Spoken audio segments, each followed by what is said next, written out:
I'm Laurence Barry. I agreed the title of this talk with James a while ago, and it seemed like a really good idea to do a talk that counterpointed Alex's and was more about my experiences as dev manager. And then I looked at the guest list for this evening, and I realised that there are quite a few people here that have worked for me in the past, and maybe I didn't want to tell too many dark tales. So I really don't want to get sued for defamation. And I promise I did not know Alex was a psychology major when I wrote that. Because there is actually there's quite a lot of overlap with her talk. I spent the last 20 minutes really enjoying her talk and then thinking, oh, please, God, don't mention that, because then they're going to ruin it. And luckily, I think it kind of works, so we'll see. So we're going to start. Oh, no, sorry, I'm going to introduce myself. I've been a dev manager for 12 years, 3 different companies. As it says at the bottom, there was one point where I was a dev manager and I had one person working for me. At the moment, that's an underestimate. It's sort of 20 people locally and about 10 offshore. Most of that time has been using the Java stack in various forms. I have really gone to the dark side in the last 18 months because my developers now write C++ and C#, so that's pretty grim. The good news is that I did know C++. I decided I really didn't want to relearn it, so I've kind of done some Java recently. It turns out it's kind of useful for writing test code as well, so I do keep my hand in and do that. Right, this is what I was thinking of. We're going to do a quiz. Well, not a quiz. We're going to ask you where you think you fit on this progression of competencies. So thinking of your current position, presumably most of you are Java developers, so where would you see yourself fitting in this progression? And I'll go on and explain it a little bit later, but I kind of wanted to find out where you thought you fit now. So can we have a show of hands? Who thinks they're a novice? James is writing this down, my glamorous assistant. Got 2? Oh, 3. We'll go with 3. Advanced beginner. How many advanced beginners have we got? Oh, that's good. 5. 6. I'm an advanced beginner at counting, obviously. Competent. Who thinks they're competent at their day job? That's scary. Oh, okay. Whoa. Are you sure, Chris? Cool. Proficient. Ooh, okay. 5, 6. James, are you not voting? Not I'm hinting where you should vote, but okay, you're going for expert. Oh, hang on, I've cheated. Sorry, expert. Any experts? We've got 1 expert in the room. That's good. Okay, so I will explain these for those who don't recognise the descriptions. Kind of tie up with what Alex was saying. Actually, let me flick forward 1 slide and introduce what they are. So they're the Dreyfus Model for skill acquisition. They come from the work of 2 brothers, the brothers Dreyfus, in 1980, and they published 5-stage model of mental activities. Yeah, you can read it yourself. So they were, Stuart Dreyfus is a computer programmer and industrial designer. His brother is a philosopher. They were working on artificial intelligence when they developed this model, which I'll now go back to. These are descriptions from a local professor at the University of Sussex who kind of paraphrased their work. As Alex was saying, when you're a novice at any skill, you need rules, you need a plan, you need a strict framework for what you're doing, and you follow those rules, and you want to follow those rules. And then you get to advanced beginner, and I saw a description of the difference between a novice and an advanced beginner as a novice making a cup of tea. you put the kettle on, you put the tea bag in, you put the water in when it's boiled, and you follow this strict regime. Advanced beginner, you start to think that's a bit boring, and you'll kind of, oh, what happens if I don't boil the kettle? Or what happens if I don't put the tea bag in? You start to break the rules and see what happens, which is good, because that means you learn your boundaries and you start working out what's wrong, but it also gets dangerous. One of the things they sort of benchmark this model against was airline pilots. Novice, obviously, you're nervous, you're doing exactly the right thing. When you get to the advanced beginner stage as a pilot, things get really dangerous, because then you start practicing and playing with what happens if I don't do this? And that's really dangerous. I think in our trade, it's probably a little bit safer. Competent is when you get goal-oriented and you start, you can focus on what you're achieving, you know most of the skills that you need. Proficient is when you start bringing in that holistic view of what's going on around. You know, I'm going to do this work, but it's also going to impact this, so I'm going to have to look at that. And you start, novices work from rules, proficient developers or anyone work from maxims. So maxims would be, for instance, you only need to test the code that's going to break. Well, a novice wouldn't know what's going to break, whereas a proficient person would know instinctively. Or you can tell a proficient person, we need to do enough unit testing. Well, a novice would say, I don't know what enough is. A proficient person would know, well, I don't need to unit test that because it's not going to break. Expert is when you kind of have the same knowledge as a proficient person, but you're actually you're doing it by instinct. It's again back to the airline pilot thing. It's I just know. I don't know how I did that, but I just did, and it went okay. The guy who landed the plane on the Hudson 5 or so years ago, he had 19,000 hours of flying experience, and he just did it perfectly and couldn't have done it better. He was an expert. And in those kind of situations, when you've got emergency situations, experts are the people you need. The other thing they benchmarked against is the medical profession. Novice doctors, they follow the rules, they look at all your symptoms. An expert doctor, you walk in the surgery and they say, I think you've got that. And the other thing about experts is they can't always explain why they know. It's like, well, how did you know he had that? Well, I don't know. I just do. It's that level of expertise. There's a reference here to the descriptions. That's the Dreyfus Model. Again, there's a bit of social science here. Some of this stuff is qualitative. I'm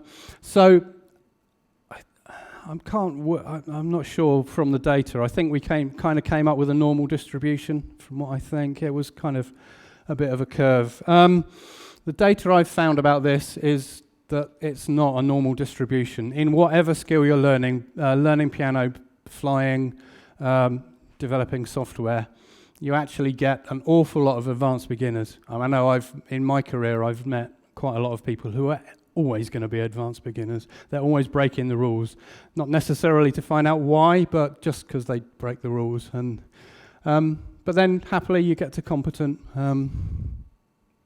But there aren't many proficient developers around, and experts 1 to 5%, which is great. We've got one expert in the room. That feels like the right kind of number, so it's all good. The good news is, as I said, I've met developers who are always going to be advanced beginners, but in general, overall, it's a linear progression with time. The more you do something, the better you will get through novice, through advanced beginner, and through competent. And if you just spend time, you get to competent, and then you can stop. The step between competent and proficient is the one that really takes the skill to get over. And what it takes more than skill is conscious effort. You need to decide that you want to become proficient. And I'll go on to describe how you do that in a tick.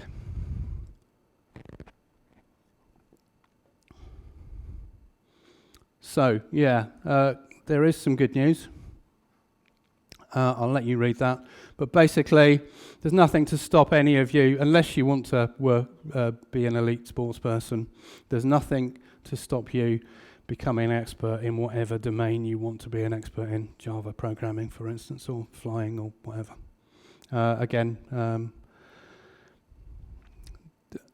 More studies on the acquisition of expert performance and a couple of other things to remember about the Dreyfus model and this in general. Dreyfus applies to each individual skill. So you can be an expert at Java programming and a novice at piano playing, for instance. The interesting thing is that if you switch domain, you go right back to the beginning. So when you get your expert developer and they get promoted into management, they become a novice. And for those of you who remember, the description is novices follow rules. They require a framework and rules. Experts don't play by the rules. They do things intuitively. So you can end up with a manager who's used to be a really good expert developer, but is now a novice manager and requires rules. And the expert developers around them aren't giving them rules, and there's a potential conflict there. Experts may also not be the best teachers. They do things instinctively. They don't know why they do it. They don't. Competence and proficient developers are potentially the best people to teach. There's also you don't want to go too many levels. I've found in my career that actually having advanced beginners teach novices is really effective because you don't have that, there's not that level of intimidation. When you're pair programming with an expert, it's always going to be scary. When you're pair programming with an advanced beginner who's a year ahead of you, it's not that scary. Can we do the survey again, James? Is that okay? So, I'm going to quickly flip back.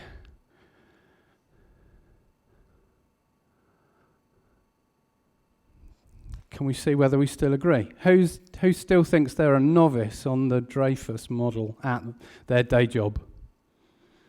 2. Has that gone down? That's good. Advanced beginner? Who thinks they're an advanced beginner? 4. I can't remember if these are the same people. 4. Competent. 5. Proficient. We've got more proficients. 7.5. An expert. We've got 2 now. Whoa, awesome. Playing the numbers here. Right.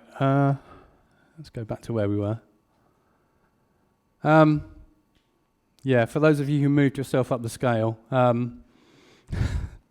I'll let you read that. There have been some studies that suggest that those at the bottom of the scale overestimate their skills by around 50%, or can do.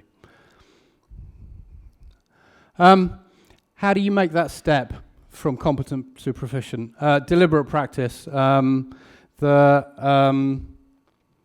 Kay Anders Ericsson work that I quoted earlier mentioned deliberate practice. So deliberate practice rather than practice. You have to know that you're trying to get better. And there are these 4 things are the things you need to do. So you need a mentor, especially early on the road to becoming proficient. You need someone to teach you, to show you how to move forward. And that goes with the feedback thing. Pair programs is a great way of doing that. Code reviews, and it all hooks in with the mentor thing. You need to be challenged. You can't just do your J job where you're churning out code that's you know how to do. It has to be something that's difficult and stretching you and challenging you. and you have to show dedication. You have to make that conscious effort to want to get better rather than just earn your money and go home. And you have to do it, and you have to repeat it. And Alex mentioned this. There's a 10,000 hour rule. 10,000 hours or 10 years, the more astute of you will notice that those figures don't quite add up.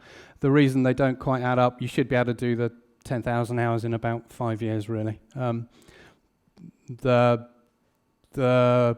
thought behind that is you can't do deliberate practice for 8 hours a day. It's too difficult. If you're capable of doing 8 hours of deliberate practice and doing that level, you're not doing it hard enough.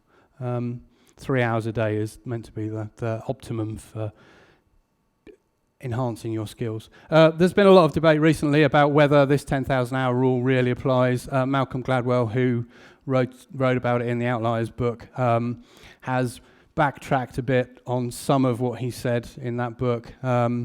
Elite athletes apparently can get elite in less than 10,000 hours, but I think in our domain, 10,000 hours feels about right to me. The experts I've come across in industry, I haven't found many who've been expert in less than 10 years. I saw recently that 10 years becomes an expert, 8 years you can be pretty good, and 6 years you can become a teacher. Seems a bit harsh, but...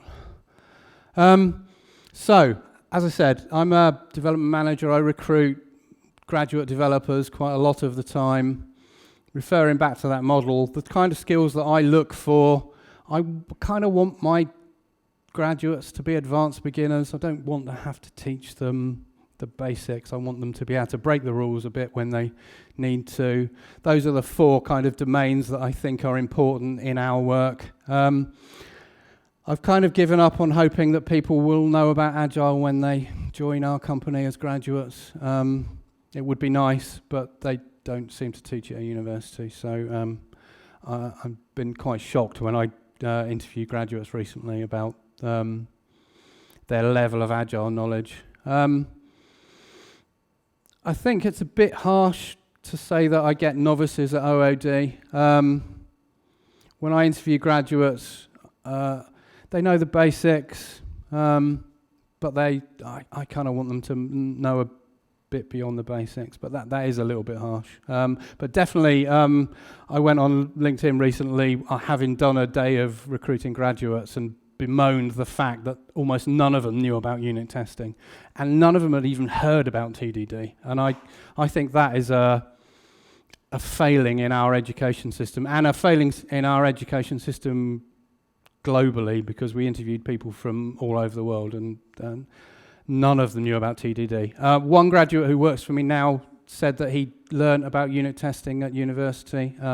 So go to a Swedish university is the lesson from that one. But yeah, I started writing a page about how to put all this together and form an awesome team. And then I kind of thought, well, actually, most of it's obvious, and then some of it's kind of, I don't know, it just kind of happens. You make up a team, you mix the skills, it's just what happens. But then, it was quite interesting. Earlier this week, a Scrum Master came up to me, who reports to me, and said, he told me that he had taken a piece of work away from one of our senior developers, let's call him Developer A, and given the work to a junior developer, the same graduate, Graduate M. And he had done that because he needed the work faster, and Graduate M was going to do it faster than Senior Developer A. First of all, let's gloss over the fact that the Scrum Master is allocating work based on abilities, because that's a whole other talk. But that made me really think. It's like, hang on, I'm paying this guy twice as much, and the Scrum Master's taking work away because he's going to be slower, and the graduate's faster. Why don't I just get all graduates?